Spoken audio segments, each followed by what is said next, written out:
Mr Bean in Town. By Richard Curtis. Chapter 1, Steak Tartare. It was Mr. Bean's birthday, and he wanted to enjoy it. What could he do? How can I make this important day a happy day? He thought. I know. I'll go out to a restaurant for dinner this evening. I'll enjoy that. Mr. Bean didn't often eat in restaurants. They were sometimes very expensive, and he sometimes did things wrong when he was in a new or strange place. Oh dear, life wasn't easy for Mr. Bean. That evening, Mr. Bean put on a clean shirt. He put on his best coat and trousers. He put on his best shoes. Then he drove to a restaurant in the centre of town. He arrived at 8 o'clock and went inside. It was a very nice restaurant. Everybody was wearing their best clothes, and there were flowers on every table. I'm going to like it here, thought Mr. Bean. This is a good restaurant for my birthday dinner. The manager met him at the door. "Good evening, sir," he said. "How are you? Would you like a table for one?" "Yes, please," said Mr. Bean. "Follow me, sir," said the manager. He walked across the room to a table, and Mr. Bean went after him. "Here you are, sir," said the manager. "This is a nice table." He pulled the chair away from the table. Then he waited for Mr. Bean to sit down. Mr. Bean looked at him. "Why is he taking my chair away?" thought Mr. Bean. "What's he doing?" And he pulled the chair away from the manager and sat down quickly. When the manager went away, Mr. Bean sat quietly for a minute. Then he remembered something. He took a birthday card and an envelope out of his jacket. Next, he took out a pen and wrote, "Happy Birthday, Bean," inside the card. Then he put the card into the envelope and wrote his name on the outside of it. He put it on the table and put his pen back into his jacket. After a minute or two, Mr. Bean pretended to see the card for the first time. "Oh, a card? For me?" he said. He opened the envelope and took out the card. He read it carefully. "Now that's nice," he said. "Somebody remembered my birthday." And he stood the card on his table. The manager arrived with the menu and gave it to Mr. Bean. Mr. Bean started to read it. "Oh dear," he thought.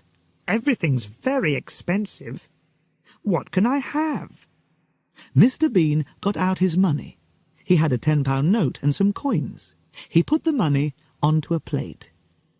"How much have I got?" he said, and he moved the money round on the plate. 10, 11, and 40, 50, 55. £11 and 55 pence. He looked at the menu again. What could he eat for £11.55? The manager came to his table. "Are you ready, sir?" he asked. "Yes," said Mr. Bean. He put his finger on the menu. "I'll have that, please." The manager looked at the menu. "The steak tartare, sir." "Yes, of course." "Yes," said Mr. Bean. "Steak." The manager took the menu and went away. Mr. Bean sat and looked round the restaurant. There were a lot of people in the room. There was a man and a woman at the next table. They ate and talked. Suddenly, a waiter arrived at Mr. Bean's table with a bottle of wine. "Would you like to try the wine, sir?" he said. "Oh, yes, please," said Mr. Bean. The waiter put some wine in Mr. Bean's glass, and Mr. Bean had a drink. It was very nice. He smiled, and the waiter tried to put more wine into the glass. Of course, the waiter was right. First, the customer tries his wine. When he is happy with it, the waiter gives him more wine. But Mr. Bean didn't know this, and he quickly put his hand across the glass. "No, thank you," he said. "I don't drink wine when I'm driving." The waiter looked at him strangely and walked away. He didn't say, "Why did you try the wine when you didn't want it? You stupid man." Mr. Bean took the knife from the table and started to play with it. He pretended to be a bad man. He pretended to push the knife into somebody. But he didn't really want to kill anybody, of course. It was a game. The woman at the next table looked at him angrily, and Mr. Bean quickly moved the knife. Next, he hit the glasses and plate on his table with it.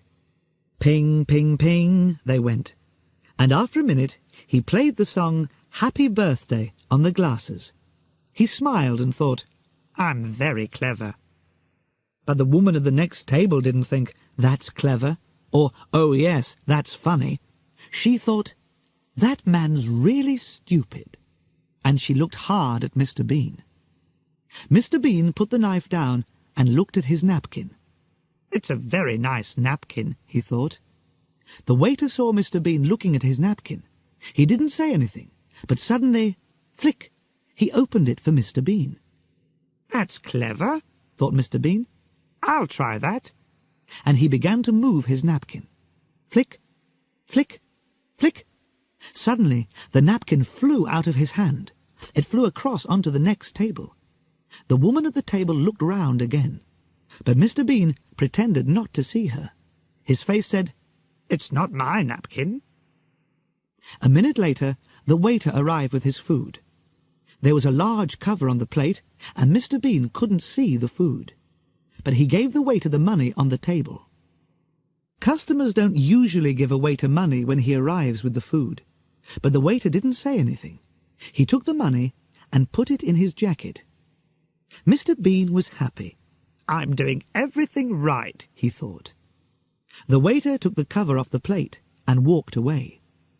Mr. Bean looked at the food in front of him. He put his nose near the meat and smelled it. Then he put his ear next to it. "What's this?" he thought.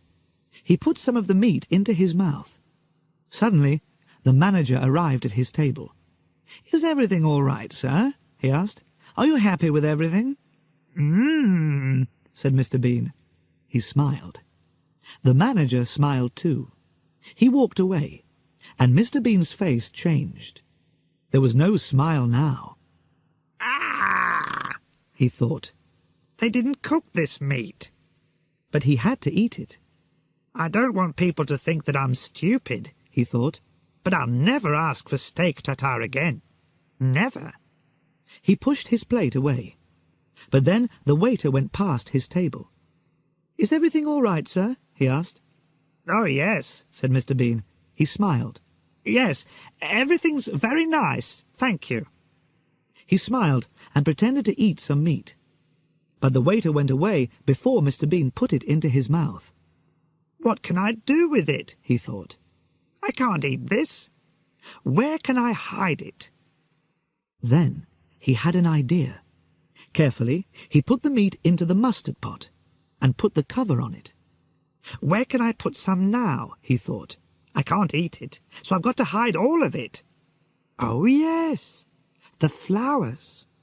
He took the flowers out of the vase, but then the manager went past, so Mr. Bean pretended to smell the flowers. Very nice," he said. The manager smiled and walked away. Quickly, Mr. Bean put some meat into the vase and pushed the flowers in on top of it. He looked round the table. "Where next?" he thought. "Yes, the bread." He took his knife and cut the bread roll. Then he quickly ate the middle of it. Now he could push some meat inside the roll. He did this. Then he put the roll down. He looked at the meat on his plate. "There's a lot of it," he thought. "Where can I hide it now?" He looked at the small plate on the table. Perhaps he could hide some meat under the plate. He looked round. "Nobody's watching me," he thought. So he took more meat from the big plate in front of him and put it under the small plate. Then he pushed down hard with his hand. The waiter walked past his table again. Mr. Bean smiled at him and put his arm on the plate. After the waiter went away, he pushed down on the small plate again. "That's better," he thought. Now you can't see the meat. Good. But there's more meat. Where can I hide it? He looked round the table. The sugar pot, he thought. But it's got sugar in it. What can I do? He thought quickly. Then he put some sugar into a wine glass. Next, he put some of the meat into the sugar pot. Then he put the sugar from the wine glass on top of it. Good, he thought. Nobody can see it in there. Suddenly, Mr. Bean could hear music. Where's that coming from? He thought. He looked round and saw a man with a violin. After a minute or two, the man came across to Mr. Bean's table and played for him. Mr. Bean smiled. This is nice, he thought. Then the man saw Mr. Bean's birthday card, and the music changed. The man started to play Happy Birthday. The people at the other tables looked round when they heard the song. Who's having a birthday, they thought. Then they saw Mr. Bean and smiled at him. Mr. Bean smiled back at them. He pretended to eat some of the meat, but he didn't put it into his mouth. The man with the violin walked round Mr. Bean's table and watched him. He played his violin and waited for Mr. Bean to eat the meat. And he waited, and waited, and waited. I'll have to eat some, thought Mr. Bean. He'll only go away when I eat it. So he put the meat into his mouth, and the man with the violin turned away to the next table. The meat was in Mr. Bean's mouth, but he didn't want to eat it. He wanted to put it somewhere. But where? He looked at the man with the violin. He moved quickly. He pulled open the back of the man's trousers and opened his mouth. The meat fell inside the trousers. He smiled. That was clever, he thought. The man with the violin moved round the next table. He played a song to the man and the woman. The music was very beautiful. They listened and drank their wine. They watched the man with the violin, so their eyes weren't on Mr. Bean. Nobody's eyes were on Mr. Bean. He saw this, and he had an idea. Mr. Bean quickly took the woman's bag from the floor. He opened it and pushed some meat inside it. Then he put the bag on the floor again. But when he did this, he accidentally put his foot out. The waiter walked past with some plates of food, and he fell over Mr. Bean's foot. The plates fell onto Mr. Bean's table and onto the floor. There was a loud crash, and the people at the other tables looked up quickly. "What happened?" they said. Then they saw the waiter on the floor. "Oh dear," they said. Now Mr. Bean had another idea. Here was the answer to his problem. He moved very quickly. He pushed the meat from his plate onto the table with the other food. Then he pretended to be very angry. "Look, you stupid man," he said to the waiter. "Oh, look at this." The waiter got up from the floor. "I'm sorry, sir," he said. "I'm really very sorry." The manager arrived at the table. "I'm very sorry too, sir," he said. "Oh, the food." "Yes, it's everywhere," said Mr. Bean. "Look, it's in the mustard pot, it's in the bread roll, it's in the vase of flowers." He took the woman's bag from the floor. "And it's in here." He pulled open the back of the violin player's trousers. "And here." The waiter couldn't understand it. "Go back to the kitchen," the manager told him, and the waiter went away. Then the manager turned to Mr. Bean. "Please, sir," he said, "come with me." "What?" said Mr. Bean. "Oh, yes, all right." The manager took Mr. Bean to a clean table. "Sit here, sir," he said. Mr. Bean sat down. "Thank you," he said. The manager opened Mr. Bean's napkin. Then he got the birthday card from the other table. He put it on Mr. Bean's clean table. "Thank you," said Mr. Bean. The man with the violin came across and played Happy Birthday to him again. Mr. Bean smiled. Now everything was all right. Now I can start again, he thought, and this time I'll do everything right. The waiter arrived at Mr. Bean's table. He put a plate in front of Mr. Bean. The manager smiled and took off the cover. Mr. Bean looked down, and he stopped smiling. There, in front of him, was a very large plate of steak tartare. Chapter 2, The Laundrette. A lot of Mr. Bean's clothes were dirty. I'll go to the laundrette this morning, he thought. I'll take the car. He put his dirty clothes into a very large black bag and took the bag out to his car. He put it inside. Then he got in and drove to the laundrette. The laundrette wasn't very busy that morning. Before Mr. Bean arrived, there were only 2 women there. The younger woman was with the laundrette manager. "I've got to wash a lot of clothes," the young woman said to the manager. "I'll want a big washing machine." "This is one of our bigger machines," said the manager. "Use this." At that minute, Mr. Bean arrived. He had the black bag on his back, and he couldn't get it through the laundrette door. "Oh," he said. He pulled and he pushed. He pushed and he pulled. In the end, he got the bag inside. He took it across to one of the washing machines. "Money," he thought. "I want 2 one-pound coins for the washing machine." He took 2 one-pound coins out of his jacket and put them on the top of the machine. But then Mr. Bean saw a note above the washing machine. Machines now cost £3. "Oh, no," thought Mr. Bean. "Have I got another 1-pound coin?"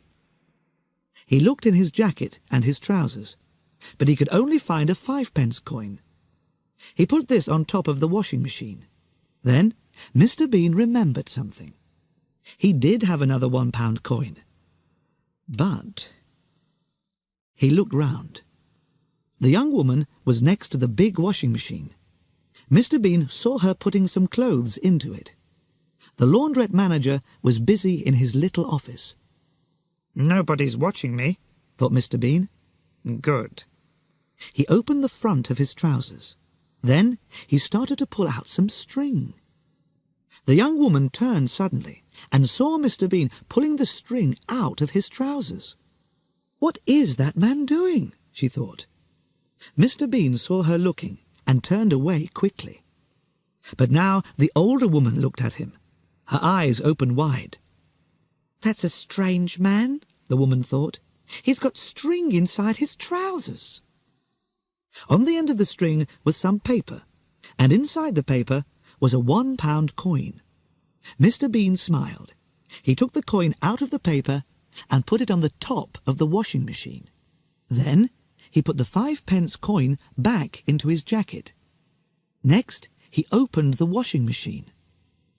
A man came into the laundrette with a bag of dirty clothes under his arm. He was young and strong. When he saw Mr. Bean, he smiled. But it wasn't a nice smile. He didn't say hello or good morning. He pushed Mr. Bean away from the washing machine. "What?" began Mr. Bean. Then the young man pushed Mr. Bean's 1-pound coins onto the next machine.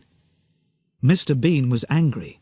He turned round to speak angrily, but then he saw the young man taking a white karate suit out of his bag.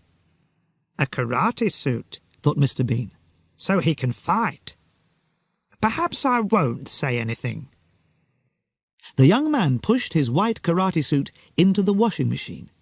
Then he put some money into the machine and sat down on a chair. He took a magazine out of his bag and began to read. Mr. Bean started to put his clothes into his washing machine. There were some pairs of underpants.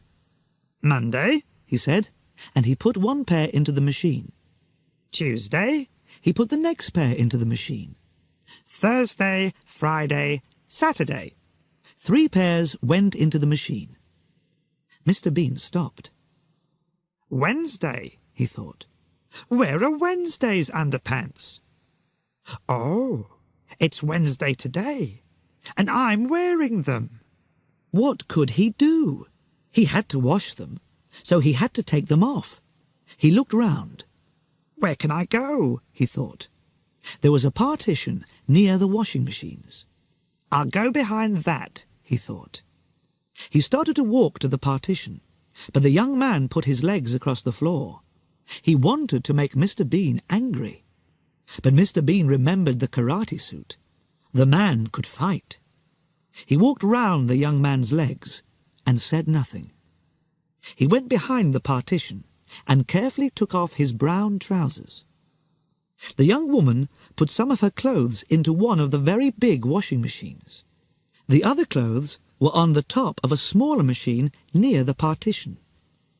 She didn't watch her clothes very carefully. She didn't see Mr. Bean put a hand round the partition, and she didn't see him put his brown trousers down with her clothes. Mr. Bean took off his underpants, Wednesday's underpants. Then he put his hand round the partition. He took something, but it wasn't his brown trousers. It was a long brown skirt. Mr. Bean put on the skirt and came out from behind the partition. He walked back to his washing machine. The young woman took the brown trousers from the top of the smaller washing machine. She didn't look at them. She put them into the big machine. Next, she shut the door of the machine and took a magazine. Then she sat down on a chair near the dryers and started to read. She had her back to Mr. Bean, so she didn't see him wearing her skirt. Mr. Bean put his Wednesday underpants into his washing machine. Then he closed the door and put in his 3 one-pound coins. He sat down on a chair and saw the skirt. Oh no, he thought. What's this? A skirt? Where are my trousers? The young man walked past him, and Mr. Bean tried to hide the skirt with his hands. I don't want him to see me in this skirt, he thought. What would he think? The young man went across to a machine on the wall and bought a cup of conditioner.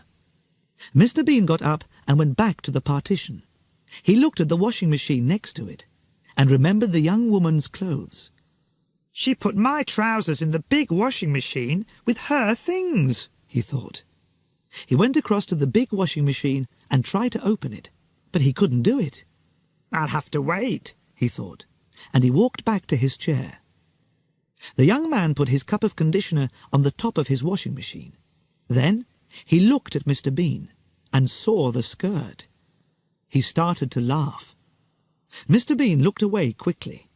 He got his black bag, and a pair of underpants fell out of it.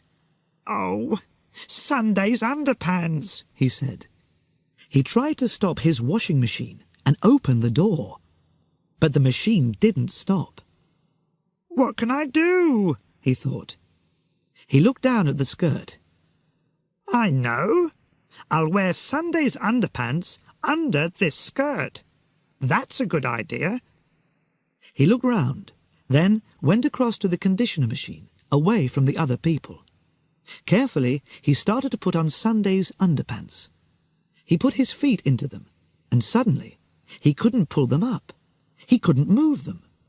There was a strange foot on them. It was the young man's foot. Mr. Bean turned round and saw the young man laughing at him. Mr. Bean wanted to shout, "Go away, you stupid man!" but he was too afraid. After a minute, the young man laughed again and went back to his chair. Mr. Bean quickly pulled up Sunday's underpants. He was angry. I don't like people laughing at me, he thought, and he looked at the young man. What can I do to him?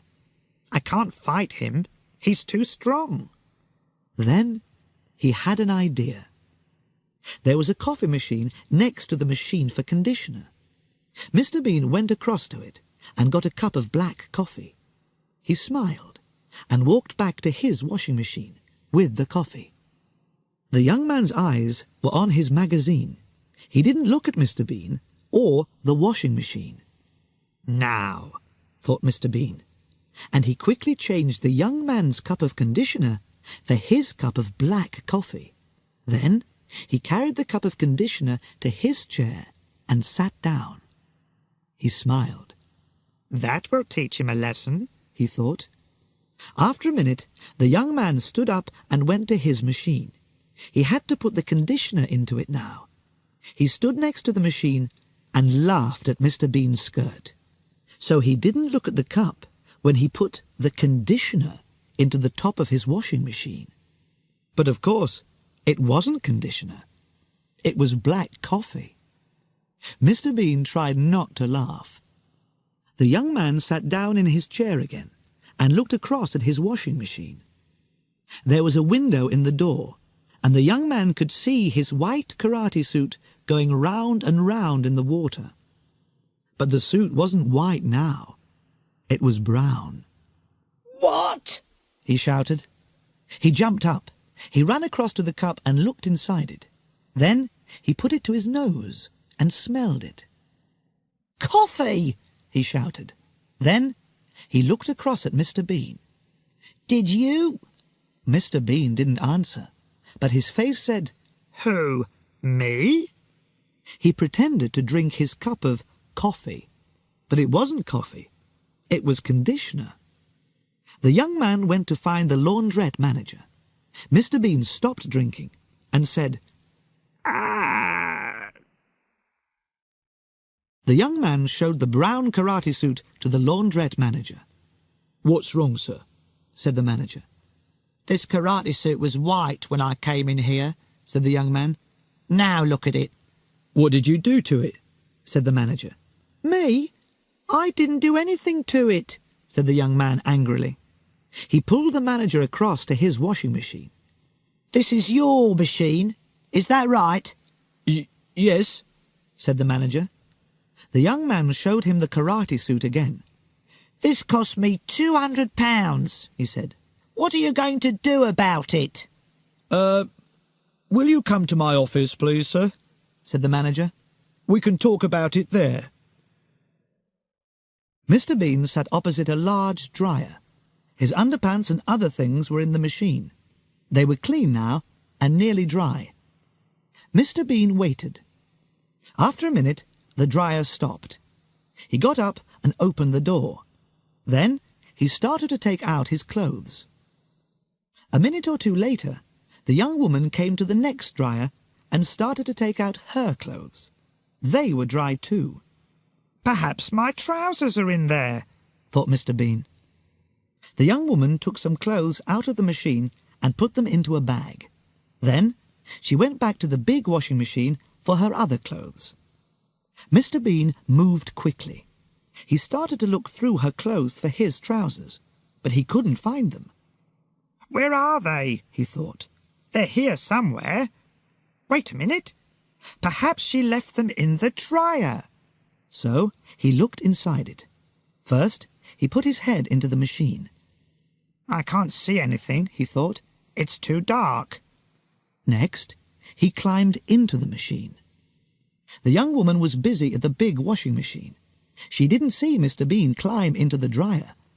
Then she took something out of the big washing machine. Her eyes opened wide. "What's this?" she thought. "A pair of trousers? I haven't got any brown trousers." She threw them onto one of the other washing machines. Then she took her clothes across to the dryer. Mr. Bean was inside the dryer.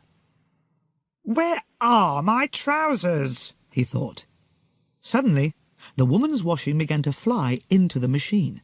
A skirt, a dress, and some shirts. What? Began Mr. Bean. Then the dryer door shut with a bang. Oh, no, thought Mr. Bean. He turned and climbed back to the door. Help! He shouted through the window in the door. There's somebody in here! But the woman couldn't hear him. She took a pound coin and put it into the dryer. Mr. Bean hit the window in the dryer door.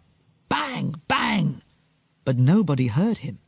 I can't get out! He shouted. Suddenly, it was very hot inside the dryer. There was a noise, and the machines started. The clothes began to go round and round, and Mr. Bean began to go round and round, and round and round.